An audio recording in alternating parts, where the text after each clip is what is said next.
Welcome to the Sparky Coach podcast. This platform was built by Sparkies for Sparkies. We simply exist to make business owners more profitable, or businesses more profitable and more predictable. So we want to work with people that work hard because we love working hard too, that work smart because you got to be on top of the business, people that are kind because no one likes a dickhead. Am I right? People who want results because that's what we're here for, right? And people who want to be part of a like-minded community. So if you're interested in hearing more about the platform, please reach out and enjoy the podcast. All right, Sparky Coach podcast here. Crowy here with Simon Thorn from PKF. What are you guys, accountants and business advisors? How you going? Good, mate. Yourself? Yeah, good. So you're based in Newcastle. The company is based between Newcastle and Sydney. Correct. Yep. Yeah, and tell us just a bit about what you guys do. So PKF's a full-service accounting firm. We do everything from your business and tax advice to audit, superannuation, corporate finance, all parts of accounting and advisory. I particularly work in the restructuring, turnaround and insolvency space, helping individuals and businesses in distress, and that's where we like to play. Our practice actually has offices in Port Stephens, in Scone and in Tamworth, as well as Sydney and Newcastle. So we get out and about to the regions and we like to help people. Amazing. And that's the purpose of our chat today, is in and around that sort of restructuring, the small business restructuring, which I guess you specialize in. And I just want to highlight to anyone listening, I'll share a bit of a story. And it was I saw we got this local bolo, and there's a cage for the kids, and it's just a beautiful time. Like, you can take your kids down there and sort of have a couple of beers or kombuchas, whatever you're into. Kids play, and you get to chat to some adults, get some adult time in, and it's just a good little vibe. I saw a friend of a good friend, I would say, down there, and he looked disheveled, stressed. People get a look in their eyes, like they look really worried, and it's not tired, it's like overwhelmed with stress. And this particular instant, like he's carrying around like a bag of weights, and it turns out there was huge debt going on, like ATO debt, from either like BAS, which I guess is your GST and your PAYG, and personal tax, all this kind of like weight hanging over his shoulders. I just want to encourage anyone listening, don't feel alone in that space. Like, it's the power of talking. And I think we talk a lot about, like, in the trade world, people talk a lot about mental health, and it's a fantastic discussion, but there is, it's a great discussion. But I think what I'm hoping to bring to light here is the financial weight that people carry around that other people may not see. So most of the time it's between, you and your accountant, and even your accountant catches up with you once a year. And that's why at Sparky Coach, we have an in-house accountant that closes every single month that'll show you really where you're at, because you need to know that. Anyway, so I want to frame this up because I saw this guy who was looking disheveled, stressed, tired, just carrying the weight of the world on his shoulders. And then flash forward 3 months. I remember seeing him and his partner, his kids, and he looked like a different person. And his wife physically said to me, he is a different person. And I was like, what happened? And he said he went through a small business restructure. Which can be scary. And you see, to be honest, I get spammed. My Instagram gets spammed with it's like surfing stuff, and then it also gets spammed with coaching stuff. And I think anyone trying to sell you something, in a world where everyone's trying to sell you something, you might see this. I've seen the small business recovery like things pop up, and I was like, is it a scam? To be fair, is it legit? And then essentially, long story short, he went with you guys in a small business restructure, which I'd love you to explain in just a second, but essentially compiled all these outstanding sort of like company tax and BAS sort of situation, and then framed it up into one spot.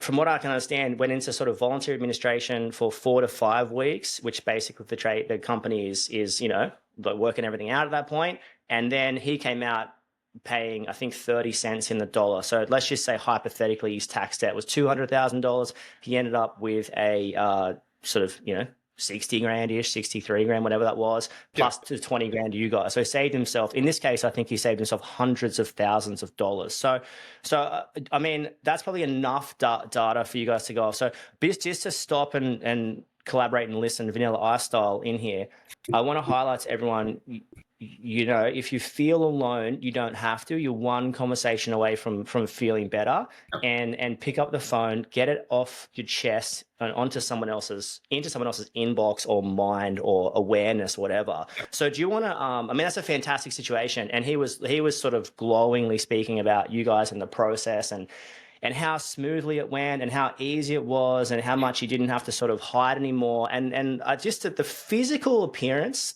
like the stress from 3 months prior to the lightness, you would say, you could physically see it in shoulders, face, you know, Yeah. that kind of stuff. So anyway, that's probably enough for you to go. So I don't know where you want to start Oh, from look, here. I think you covered a really important point. Financial stress is a real thing. I mean, I've been working in this space for almost 30 years, show my age.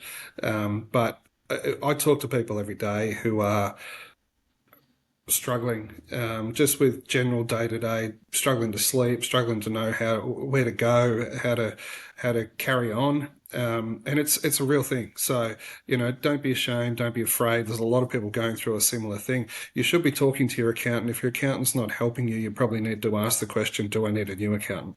Because really, accountants should be partners in the process of running a business and helping you through not just the good times, but you know, the tough times. Running a business is risk. Right? And risk, it's not always going to end up the right way. So, you know, if it was that easy, we'd all be rich and we'd all be running businesses. But so I think just to frame it in that, financial stress, don't ignore it. When we talk about small business restructure, I suppose it's important to give you the context. Now, this is a relatively new piece of the law. It's for companies only, right? It sits under the Corporations Act. It was introduced into legislation during COVID. So it didn't really hit the ground running because during COVID there was a lot of restrictions basically preventing insolvency to try and support businesses through the pandemic. Now, since those restrictions have been released and businesses got back to normal, the small business restructuring process has got a lot of momentum, and there's been a lot of people make use of it. Now, I think it's starting to mature. The biggest participant in small business restructuring is generally the Deputy Commissioner of Taxation. ATO debt is the largest unsecured debt in nearly every insolvency. Now, the particular matter you spoke about, yep, it was great to be able to help that person. We've helped, and I'll give myself a wonderful plug here. We've helped more than 50 odd businesses through small business restructuring. We've only had one fail. So we go through, we vet them, we make sure that they're ready. In the case that you referred to, and we won't mention names, but that particular individual was referred to me by their accountant. They were under some stress. We walked through the options, discussed what liquidation looks like, discussed what voluntary administration looks like, and discussed small business restructuring. They're your main options available to companies. Now, the small business restructuring, to explain what it is it is like your voluntary administration light. It's an opportunity for a company, for a director to offer a compromise to his unsecured creditors, right? Only unsecured. Now, there's a couple of eligibility criteria there. And I suppose before I get to that, people need to remember that there's a lot of press around. There's a lot of people who are spamming your inbox with, will help you save 70, 80 cents on the dollar on this, on that. That's not what this is about. The legislation has brought in the restructuring opportunity to allow businesses that are struggling get past that. Okay, the whole purpose of the legislation is to allow for an alternative to an immediate winding up, to liquidation. Okay, in the scenario that you referred to, that was a fellow that ran a couple of gyms. His business was in a bit of distress. He'd had a legacy of tax debt, effectively due to COVID. If we remember what happened during the pandemic, he couldn't go to a gym, so he was effectively gluing together, running a business, keeping his staff engaged, but his income was severely impacted. As a result, he came out of it with a rather large tax debt. I mean, I wouldn't say it's massive, but it was big for his business. And numbers are relative depending on size of business. So he, at the time, had a few issues he had to get past. We introduced him to a broker, helped him get some money. He borrowed some money personally against his own personal assets. That enabled him to pay up his superannuation obligations and offer the restructuring compromise, which was ultimately successful. So I think the numbers were around what you said. He had about $270,000 in unsecured debt, offered them 30 cents, so saved about 180 or so $1,000. But that's not the headline. The headline here is that his business continues. It continues to contribute to society. It continues to employ, and he can carry on and hopefully avoid similar scenario in the future. Yeah. So I mean, just to peel it back, and I guess for layman's terms, I think financial sitting with an accountant sometimes for someone that sits with I'd say majority of people would sit with an accountant once a year at April, May, and work out their tax, and they'd sit there with them, or maybe once or twice a year, sit with them before the tax and after tax and be like, where'd I land? Yeah. And everything they're saying in that 1 hour meeting, a majority of people, I would say, it's going straight over their head. Yeah.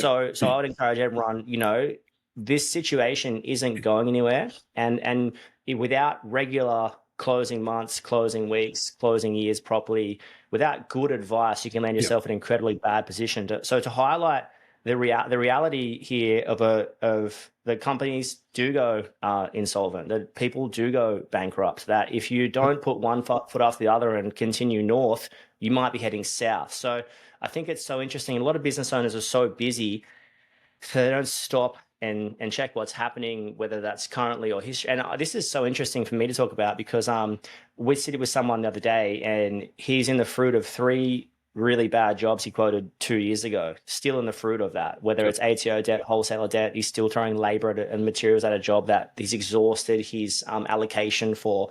So you're 1, 2, 3, 5, 10 bad decisions away from a really, really, really bad situation.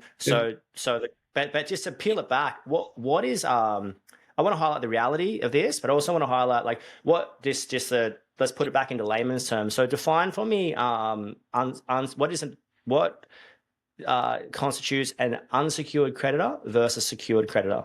So security means, say you go to your bank and they take a charge over the company, or say, for instance, you got finance to buy a vehicle, there's still finance owing on that vehicle. That's secured. Its security is the collateral, i.e. the vehicle. Some suppliers will be considered secured. Most suppliers in the building and industry, or even electrical suppliers, they're all trade credit insured. You sign credit applications. Those credit applications include a number of terms, including retention of title, which is basically all the goods they supplied to you remain theirs until they're paid for. Now, in reality, that doesn't always work because you get them on credit, use them on a job, and they've moved. But they have security generally under those terms, and if they register on the PPSR, then they have a security interest. So that person may be considered secured. And sometimes those go into not just the goods they supplied, but the proceeds from those goods, so they can have a claim into the receivables your business may have where those goods were used. There's a number of layers to security, but if you look at it simply, it's generally your bank debt, and it's generally any financed equipment. Okay, they're your 2 main secured creditor items in a small business. Okay, there might be a loan by a shareholder or a loan by a related party or the directors that they've put in with a loan agreement and secured it with a registration on the PPSR. That's another way, but generally it's a bank and or finance companies for providing overdrafts or advances to buy equipment. Yeah, and unsecured being, so the best definition, like let's just say an electrician works for a builder, and that builder goes into involuntary, voluntary administration or liquidation or something. So the builder's like going under, basically. So my understanding is that the banks get paid first. No, that's not necessarily correct. And I think that the way to sort of look at it is you're either secured And the default by that is if you're not, then you're unsecured, and everyone's unsecured. All right. So Yeah. you under if it's a company and you're looking at the Corporations Act, under the legislation, there's a waterfall. That waterfall goes to, you've got to separate what we call circulating and non-circulating assets. So anything that's fixed, i.e., a building, a piece of equipment that's not circulating. Circulating is your debtors and stock, right? So your receivables, your inventory, which is used in the everyday business and would be considered circulating. Now, the waterfall means that employees have a priority of payment out of circulating assets, even when there's security, right? Then the secured creditor, they step in and they get their bit. Beyond that, everyone else is unsecured. So all your suppliers, the tax office, any unsecured loans by shareholders, related parties, everyone else would be considered unsecured. Yeah, and then it's interesting because I think as a, let's say, electrical company subcontracting to the principal contractor, as which is, let's say, the builder, whatever, commercial client, Yep. You are the bottom of the food chain at that point. So they might say you get 5 or 10 cents in the dollar. You will probably get zero, because by the time it goes through, let's just hypothetically say banks, ATO, employees, secured creditors, then it lands into Yep. your neck of the woods, which has probably been exhausted at that point. So, okay, so that's secured versus unsecured. And then coming into, like, what is, like, just define in, if you're talking to like a child, like, how would you define liquidation, voluntary administration, like bankruptcy, all that sort of stuff? Okay, so under the Corporations Act, there's a number of options available. Let's start with this. Running a business is risk. Directors have a lot of obligations. The relationship they have with their accountant, if it is what you explained before, where they meet once a year to talk about tax, that's not an advisor. That's a tax accountant. They're just helping you complete a return. What I would suggest is that businesses, and not all businesses can afford to have an accountant on call or on a monthly retainer. Sometimes they should be looking at a bookkeeper, someone who knows the financial aspect enough to keep you informed, because one of the biggest obligations of every director is to avoid insolvent trading. Now, you can only do that if you have the financial information to inform yourself of whether the business is able to pay its debts. And if I step back from that, I'm probably getting a little bit too technical here, but the law doesn't actually have a definition of insolvency. It has a definition of solvent. Solvent means pay your debts as and when they fall due. So as soon as you miss a payment to the tax office, you're in arrears, and all of a sudden you've got an overdue tax debt, you're insolvent. And the duty on a director is to not continue to trade whilst insolvent. So in a small business environment, a large proportion of directors are trading whilst insolvent every day.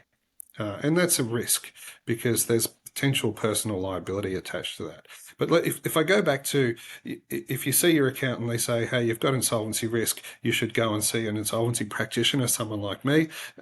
We would generally sit down, run through the financial position of the company, ask about the viability, is the business running well? Does it have forward work? Is it able to turn a dollar? Because there's two parts to a business, right? Your balance sheet is your foundation, that's the house, but then you need an income. So that's your P&L. Your income is important. If you can't make more money than you need to spend to bring income in, then it's never going to work. So turnover is the most important thing. If you can turn a dollar, I can help you fix the balance sheet.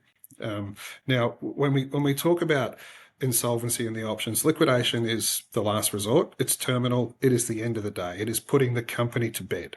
Okay, that involves either voluntarily by the shareholders, the owners of the company, resolving to place it in liquidation, or involuntarily a creditor who's unpaid applying to the court and having you placed into liquidation.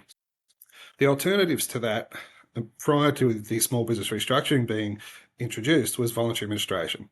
Right, that is putting the company in the hands of an administrator, again, someone like me, who can assist you in offering a proposal to your creditors to continue to avoid insolvency. And that, similar to a small business restructuring, you offer them a cents in the dollar, an alternative to, let's just say, you had 100 grand in assets and 300 grand in debt, and the bank was going to take it all because they were owed 120, so no one was going to get anything in a liquidation. If your bank was happy and you still had forward work, your proposal under a VA might be, say, well, we can offer you 10 cents the dollar creditors. You're not going to get that in a liquidation. And historically, any commercial creditor is going to say, yes, I'll take something over nothing.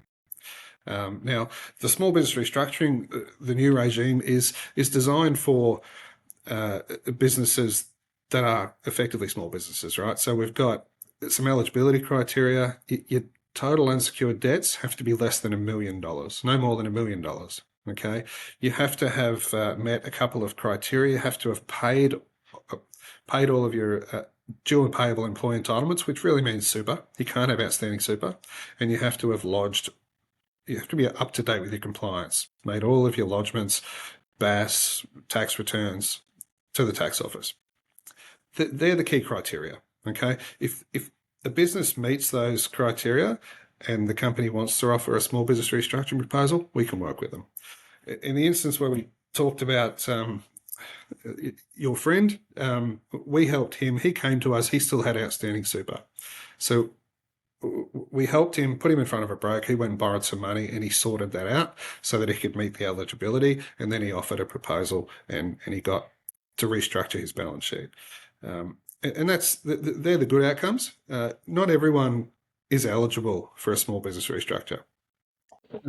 That's really what it comes down to. If you've got horrendous compliance history with the tax office, it's difficult to convince them to support you going forward. So I always explain to people that however bad it is financially for the business, continue to lodge with the tax office, communicate with your creditors, including the tax office, because then when it comes time that you want to offer the proposal, they're going to say, well, you've been upfront with us. We know you've had some stress. We'll support you. We'll accept your proposal.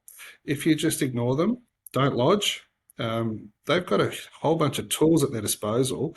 I mean, I don't know if you know much about what the firmer action tools that the Deputy Commissioner of Taxation has to punish businesses that don't comply and don't pay. Do you know what they are? No. So, they have some main tools, right? So the one you'll see most regularly is what we call a director penalty notice. They'll issue a notice to the director personally as the responsible person guiding the company, saying your company has X amount of unpaid tax debt. You must pay this within 21 days or you become personally liable for it. Now, that's a key thing, right? The whole point of having a limited liability company is to put the risk into a different entity and not take it on yourself. This pierces that corporate veil and says, well, you're not doing the right thing, director. You're going to become personally liable for this tax debt. So one of the options to avoid the director penalty notice is to go into small business restructure or voluntary administration before the end of that 21-day period. Okay. So another tool the tax office has, they can garnish bank accounts, they can garnish receivables. They can effectively go in and swipe all of the credit funds out of a bank account and allocate it against their debt. Another one they have, which they've started using more and more for anyone who has a debt greater than $100,000 to the tax office, they can disclose that to credit reporting agencies. And I probably don't need to tell you too much about how that would impact your ability to borrow and get credit. Okay, so that can have a huge impact on even just your local electrician who might be wanting supplies from his electrical supplier and their trade credit insured, and that trade credit insurer is monitoring these credit reference agencies and they see a red flag, they could put you on stop, put you on COD, pull in your credit limit. There's a whole bunch of things which can impact a business. And finally, the tax office can petition the court to wind up the company. Okay, so they're the four options the taxman has to make people compliant and make them pay their debts. Yeah, so it's interesting when you say the credit thing, because I think most people, let's say I was profitable and needed to trade out as an electrician, I would need to still purchase materials because usually 30% of the invoice is materials. Aircon is 70%. So the importance of, getting this right and lodging on time. And I think having someone good in your corner is absolutely huge. But let's just say it's dire straits and like when does someone reach out to you for a small business restructure? like when is appropriate? How do they know? What are the key signs? So let's go into there and let's go into Yeah. from that point. Like, Yeah. I'd love to hear about, when to know. I'd love to hear about what the process is, what you guys do. And then I'd love to hear some, case studies, or here's, member X or Yeah. person Y or whatever. Yeah. Look, in a perfect world, it comes back to knowledge, and knowledge comes back to information. So we all run, most businesses now run real-time accounting packages that feed in bank statements that if they're, a tiny bit of journaling, and you can know pretty much at a press of a button how your company is faring. So if you're not financially savvy enough to understand how to work a zero or MYOB file, then you need a bookkeeper, and your bookkeeper should be able to keep that up to date for you, so that you can press a button to see how much money I've got, what obligations I've got. And then the other side to that, because you're probably not forecasting in there, is looking at, well, how much work do I have going forward? So they're the three components really that's important to any business owner running a small business. Now, if you're looking at a situation where your debts outweigh your assets, i.e. your balance sheet's in the red, or you're looking ahead and you're thinking, well, I don't have enough work, I've got all these obligations monthly I'm not going to be able to meet, that's when you need help. That's when you need to start having the discussion. If you leave it and hope that things will turn around, you're generally going to dig a hole. So the earlier the better. I mean, the best example I can give you, I was referred into help. This is not really a small business. It was a large business. An on-site fuel delivery business here in Newcastle was referred to me just before COVID. I actually took a voluntary administration appointment. I believe it was in February 2020, from memory, and it was just before the COVID pandemic became an issue here. But they basically came to me with an issue of, well, we've got X amount of money in the bank. That's enough to pay our fuel suppliers or pay our wages. Now, it doesn't take a rocket science to tell you that's not going to work. So you don't pay your fuel supplier, you got nothing to deliver. You don't pay your staff, you got no one to deliver it. So they were under a cash crunch. They had a significant balance sheet. They had a lot of assets. They had business operations all up and down the country. They came to me in time that we could actually get involved. We got appointed administrator. We restructured the business, and ultimately they paid everyone in full. They're out there now. They're running their business. It's back in their hands, and they're making good money. So they were lucky enough to be referred to me by their accountant early before it got too late. And that's every insolvency practitioner you ever meet is going to say the earlier you come and see us, the better, because the more options you still have. If you are looking down the gauntlet of just debt that you can't climb over, and you start selling assets that are important to the income generating business, how are you going to get that back? So it's important before you jump and start doing drastic measures. You understand if you're not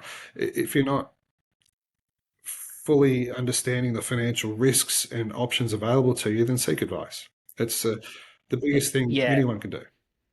I love that. And it's, I think I'd say 100% of people that listen to our podcast are, good and kind and well-intentioned people. Yep. And I think good people get in tight spots sometimes. Absolutely. And even kind people get in sometimes are the worst, because you sort of, especially when you've got that business owner optimism, everything's going to be okay, if I just keep pushing forward. But, I love what you said before about if you're in a hole and keep digging, like, you've got to know you can trade out of that. And as a trade business, you can't trade out if you don't have access to materials, don't have access to labor, Yep. and access to your plant equipment, whether that's a vehicle or tools or, Yep. whatever, insert what you need here for the job. So incredibly important to sort of be on the front foot here. And maybe the earliest signs are probably right in front of you, like not lodging on time, having to enter into a payment plan,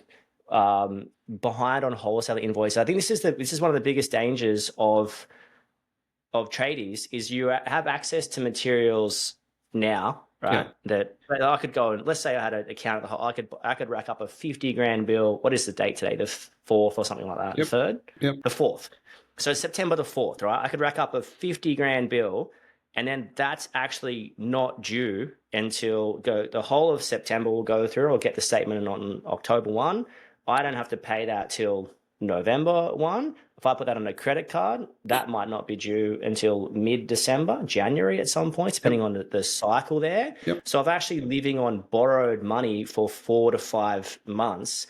If in that 4 to 5 months, if I've misquoted a couple of larger jobs, and this is why it's so important to measure every job, track every day, close every month, close every week. If I've misquoted something from 12 months, 18 months ago when my labor rates were incorrect, or labor rates gone up, or my labor hours is the big thing. Labor rate is, I don't say it's minor, labor hours is the big one. So your rate can be $500 an hour or 150, but how many hours calculate towards your total? So a lot of times people get the labor rate correctly, they blow the hours. So then you're throwing money at labor that is not allocated against a project. You're unable to achieve any. So what I'm trying to say is you can be sort of you're, I'm not saying you're trading insolvent all the time, but you're behind all the time, and you're playing catch up, and even the invoice is getting paid. You might get paid in 60, 90 days. So it's like, I think really looking at accrual versus cash in your accounting system, being right on top of it, being right dialed into it.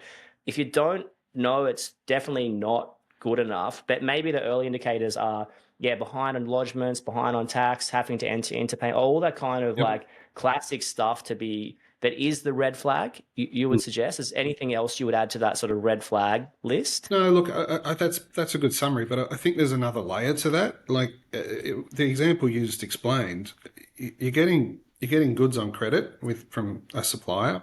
That supplier's probably got a director guarantee, so you're personally guaranteed that.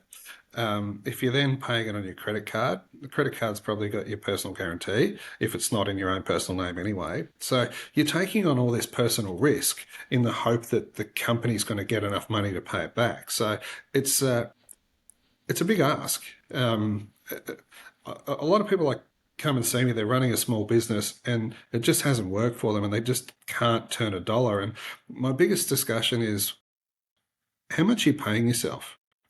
Is the risk worth the reward? Because a lot of people, they're running their own business, they got to a position where they're chasing their tail, trying to pay off old debt, so they're not taking a salary. I'm sorry, there's no benefit in doing that. You've got to then look behind the business and say, well, what are you trying to protect? There might be reasons to do that, because you might have an overdraft which is attached to your house and you don't want to shut the business and then have the house as an issue. But in reality, a lot of people running businesses that do it poorly would be better off working for someone else and taking a salary without the risk. It's so interesting to say that, because it's you can go broke at the beach is the best analogy I've heard. But also we at Sparkcoach, we had to adopt a mantra of, what is your market wage? So what could you walk 3 doors down and earn? And usually if you're on the tools, it's 90 to 110, give or take 10%, whatever, 15%. Yep. And if you're off the tools, it's like 120 to 140, like excluding super, and you're working 44 weeks a year, not 52. So I feel like one of the most important first steps is to treat yourself like an employee and pay yourself a market wage. Absolutely. Now, on top of that, you should be looking at a 20% business profit. And that's going to be a combination of the service and maintenance, smaller jobs, you might even say, at 30 to 50% net profit, and the larger jobs at 15 to 20%, 15 to 25. I mean, how much is a good net profit? More is the best answer. There's got to be reward for the risk. There has to be a reward. Yeah, but like more is the correct answer. But on average,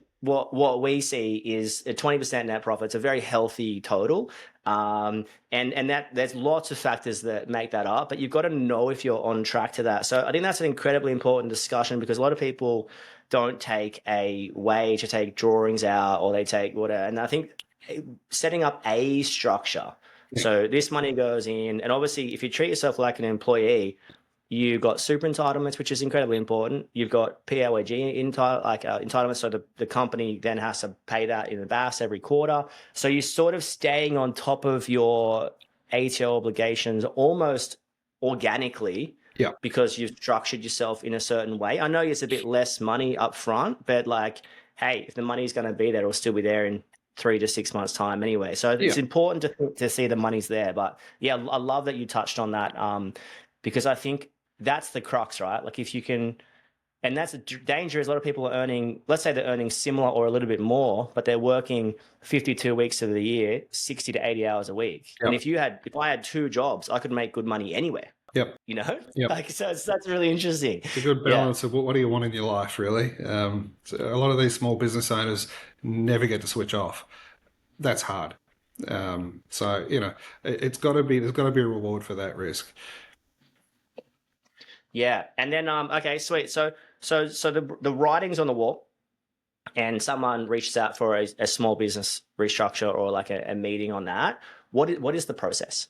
Look, the process is simple. They just contact our office. We speak to them. Generally, the initial meetings, there's no obligation, there's no cost. We'll go through the financial position, we'll go through the options. We don't charge for that. And we do that every day for businesses that are referred to us by accountants, lawyers, people that call us direct. It's, everyone deserves a good half an hour of my time to understand what position they're in and what options they may have available. They may decide it's not for them. They may decide it's not for them now. They might need it later. They may decide the issue is not really a solvency issue. They might need a new accountant. They might need some more support. It's not always... what you don't want to see is people coming to you at the last minute. All the options are already eroded. There's a winding up application in front of the court. There's not a lot that practitioners can do then. We can still avoid winding up applications if there is a good reason and the business is viable and we can prove that to the court, but it's getting harder and harder. So it's important to know what your risks are for everybody. Information is money. If you don't have the information, you're burning money. I think it's key for all business owners to understand what they're doing isn't easy and to not be afraid of asking questions. Some people are too proud. Well, they just don't know the right questions to ask, and they're not getting any support by any advisors, whether it be an accountant, a bookkeeper, or anybody, a business coach. Yeah. Yeah, it's really interesting, isn't it? Because I feel that a lot of times, the right person, this is so interesting to talk about, but as an electrician, you're not going to be the cheapest person in your area. That's the reality. So you're not going to be, you're going to, and if someone asks you your unique point of difference, you'll be like, we answer the phone on time, we're excellent, you'll never have an issue. There's all these sort of unique selling points that put you at a higher market value than, say, someone else. And that's interesting because it's like we want our clients as electricians to pay us more, but we might skimp on education or the correct accountant. It's like, well, I'll get the cheapest accountant. So it's like, I don't feel like the two match up. You can't have a premium service and the cheapest accountant, or you not pay for education, whether that's coaching or time investment or whatever. Like the right advice at the right time can save you a lot of money. And I think it's almost coming into that poor man pays twice situation, like without the wrong, or poor person, I should say, pays twice. The wrong advice at the right time can be detrimental. The wrong advice at the wrong time can be psycho bad, but the right advice at the right time can put you in the right spot. Yep. And sometimes it might be, the right advice isn't always easy to hear, and it's not always cheap.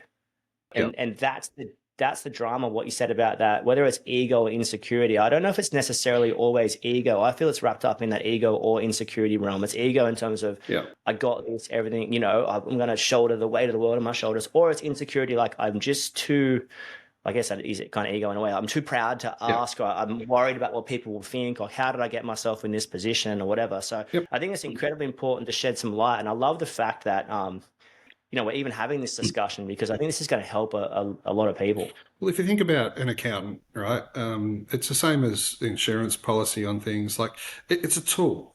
And I speak to a lot of tradies, whether they're electricians, builders, plumbers, whatever. It's the same. Do you want to go to your tool belt and pull out the cheap Chinese tool that's going to break the first time you use it? Or do you want the Makita version that's going to last and be reliable?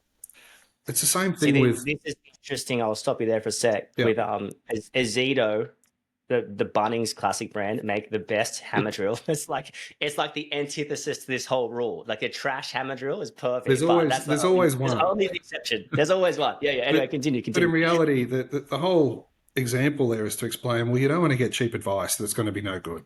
And it's the same as when you.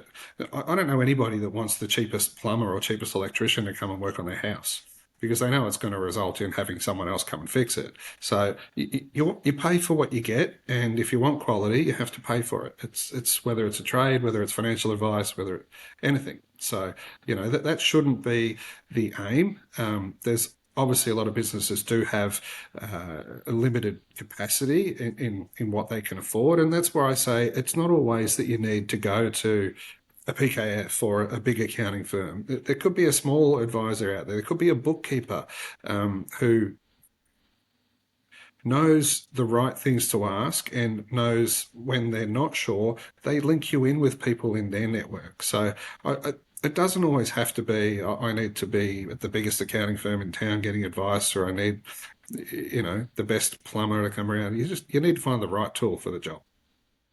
Yeah, and okay, and then I think one thing I learned in my electrical business was the right answer is usually two phone calls away, or like a good answer is usually one to two phone calls away. If you can get yourself a good circle of friends, network in a good environment, you'll find yourself. And I think listening to the right people is absolutely key on that. So, okay, let's just say so someone reaches out, you've had your 30 to 60-minute call, you've decided that, hey, this is good. Like, what is the process? What is the process from there?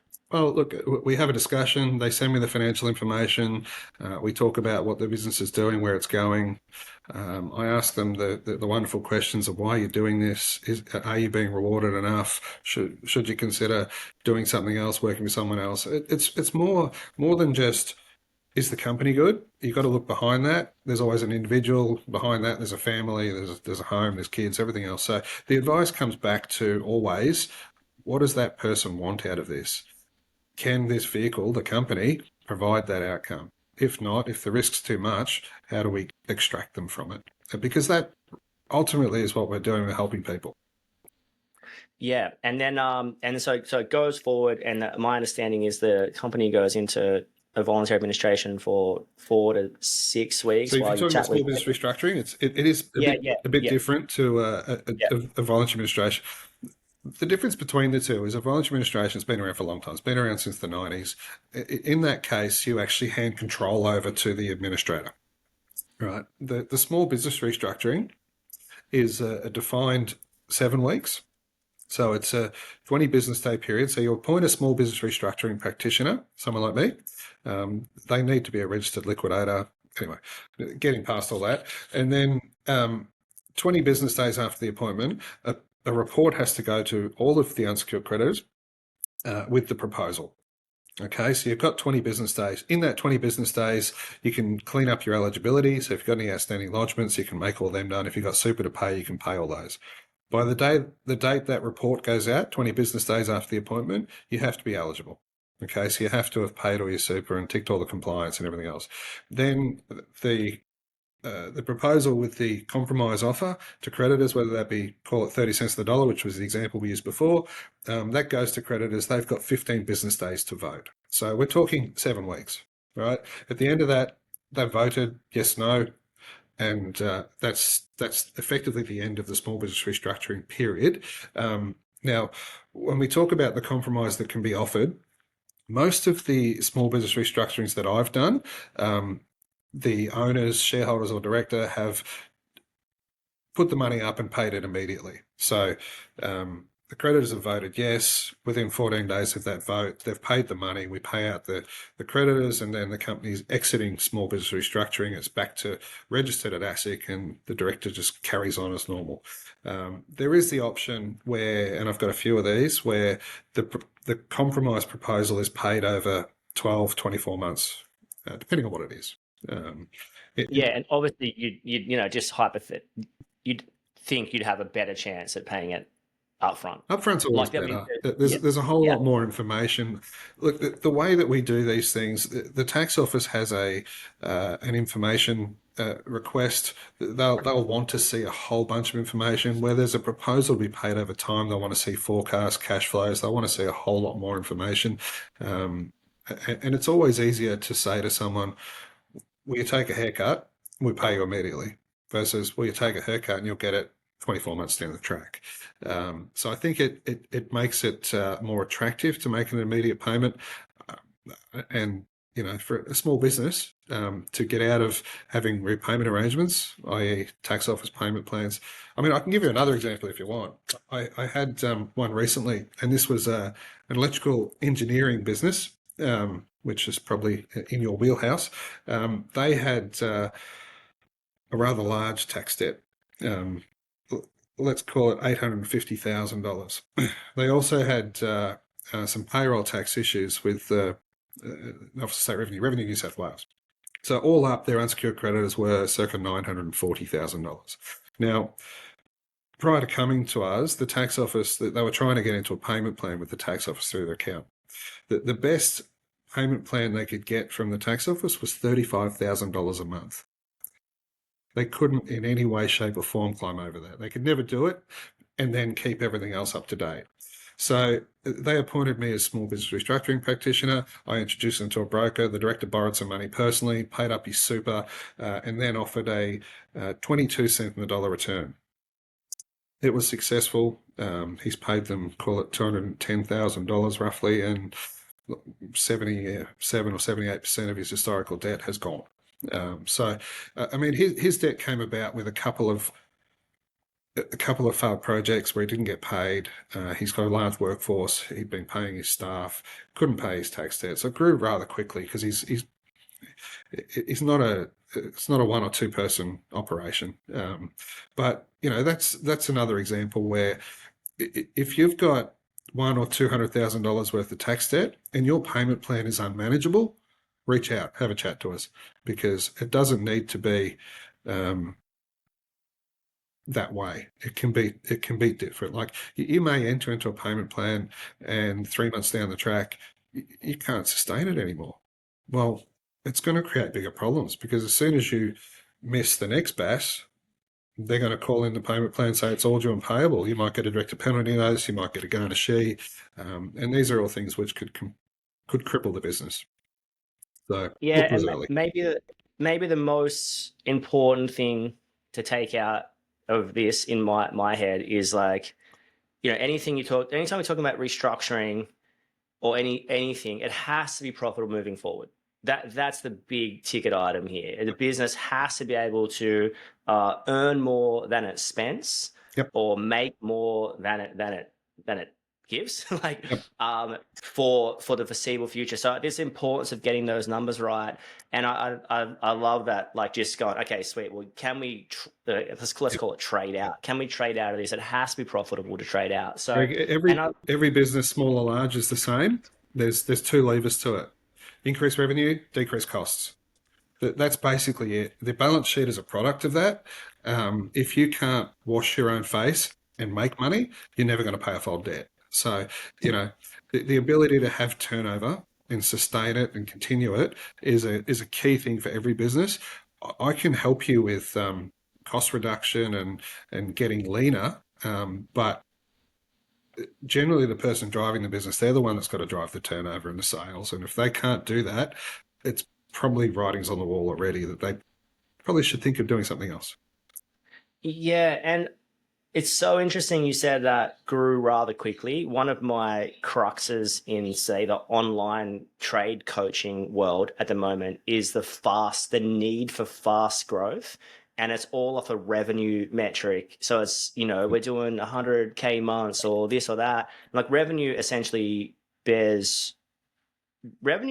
the trade world bears like really no premise of success. Revenue in a product, like there's times where revenue can be like a really healthy indicator. So Sparky Coach, for instance, we sell like a similar product every single month on recurring revenue. It's revenue is actually like quite an amazing predictor. In the trade world where you're moving large amounts of hours, you're selling people I don't even know if that's appropriate to say, but you're selling people. You sell time. You're selling time and materials. It's incredibly different. So if you're going off a revenue only metric and your foundations are shaky and you're pushing north, you can end up in some incredibly dangerous and uncharted territory very, very quickly. You can. So I want to highlight, I love that you said grew rather quickly, because we've taken the antithesis approach of like, I'm not saying slow and steady wins a race, because you might get an amazing opportunity. If your foundations are correct, you can do whatever you want, really. If your foundations, within reason. But if your foundations aren't correct, you can get incredibly shaky really quickly. So, I would encourage everyone to, slow down to speed up, maybe. Yeah, look, the next layer to that, though, is bigger isn't always better. I remember a number of years ago now, I was helping a couple of clients of our Tamworth office. They were two brothers that ran an electrical business that grew from, the two of them having a van each and running around doing small domestic jobs, to all of a sudden they get into commercial jobs. They had they grew to the point where they had 30-odd staff. And they were doing new commercial building and hospital fit outs in Sydney. They had one big loss on a job, followed by a second dispute. They were crippled. One of them got out of the game completely. The other one went back with an apprentice, had two vans. He's making more money now and have more time for his young family than he was doing when he was, under all the stress of 30-odd staff and millions of dollars of turnover. But he wasn't making the money, and he definitely wasn't enjoying it. So, bigger isn't always better. I think that's a good thing to understand. A lot of these sales coaches will talk about the hockey stick and how to get from A to Z really fast, but it needs to come back to, what do you want to achieve? Because a lot of tradies that I know, they want to have time with their families. They want to be flexible. They want to, and bigger doesn't necessarily help with that. As soon as you start adding layers of staff and other obligations and things which aren't necessarily completely controllable by the individual that owns a business, that's layers of risk, right? So you have to marry what you're trying to do with where you're trying to get to, because a tradie nowadays, working for themselves, should be able to manage to make good money, because there's a lack of them, and they don't necessarily need to chase the big contracts to do that. Yeah, and I think bigger isn't always better, and bigger isn't always bad as well. I think it's just so interesting to see, and I have the fortune of spending a lot of time on people's numbers, and our workbook was created to show everyone in real time what they're making, which is, I think it's there's no other way to do it. Yes, it's work, but like it's comfort, it's peace of mind. It's, it's so amazing. But yeah, I think it's super interesting I see lots of different people structure. One of my favorites is a guy making 600 grand a year with, 2 to 3 staff members, bit of a use of subcontractors, but not saying no admin, because that's not correct, but minor, minimal admin, just due to the right clients and the right staff members, the right jobs. It's like a perfect storm. And his business on the outside, you would walk past and be like, oh, this guy in like a non-sign written van, driving, and it works. And it's not about what it looks like; it's about if it works or not. And if you don't need to. Sometimes taking that next step, I specifically think that one person's management skills is like, in the trade sense, when you're managing the people and the time, is 8 to 12 resources. The second you go to 15, you need an extra operations manager. And if you're not paying yourself correctly, and the operations manager comes in and you're paying now a market wage for something you weren't extracting a market wage for, you can be on costing an incorrect amount, landing yourself in some hot water just because you weren't structured correctly. And then they come into a role that, well, you don't know what you're doing, so now they don't know what they're doing, and that's when it doesn't work. So it's really interesting to not listen to the person at the pub, and not listen to someone who's listen to someone who's tried and failed, like within realm, or who's tried and succeeded. But also, there's elements of the recipe to not every fried rice is made the same. You can make delicious fried rice with hundreds of different ingredients, but it's working out what were the key metrics to that person's success. What was the key metrics to that person's success? Yeah. Some people go amazing on the service work and the real estate work, because they're structured well and they're sinking money into third-party apps that make that quite easy to do. Some people are incredibly successful in the larger projects. There's no right or wrong. Nope. It's Agreed. are you buying labor and materials and selling it at a good margin? That's essentially the one question that we want to sort of ask ourselves. And I think being kind in there is important, because there's no point making good money if you're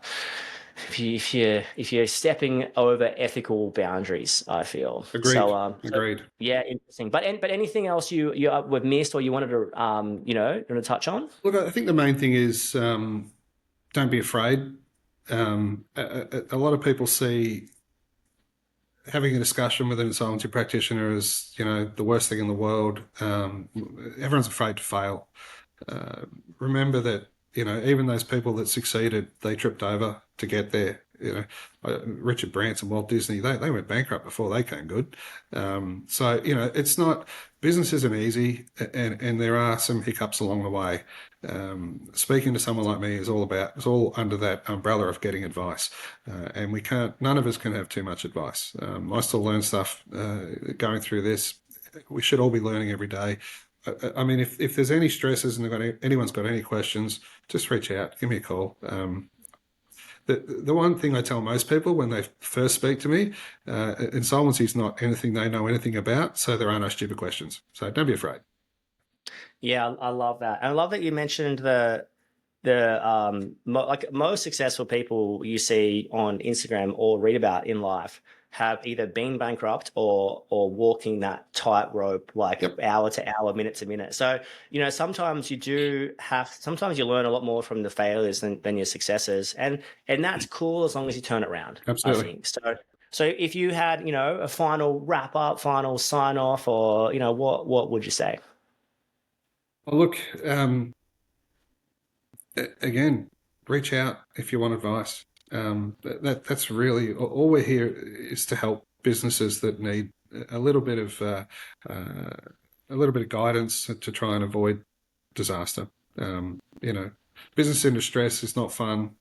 Don't shy away from it. Don't bottle it up. Distress is very unhealthy. Yeah, it's so good. Well, thanks so much, Simon. So anyone reaching out, it's Simon Thorn at PKF. We'll drop some data in the podcast, and you can also reach out to us on Instagram and just ask for the details. So don't be scared to reach out. Don't be scared to ask for help. Even the best people go through some bad times. So thanks for your time, and don't hang up, because I've got to it's got to load. So I'll stop the recording now. Greg. Thanks. See you soon. All right. That's a wrap on another podcast. Whatever you're doing, don't be too busy to stop and check if you're making money. And above all else, the rules, be kind. See you soon.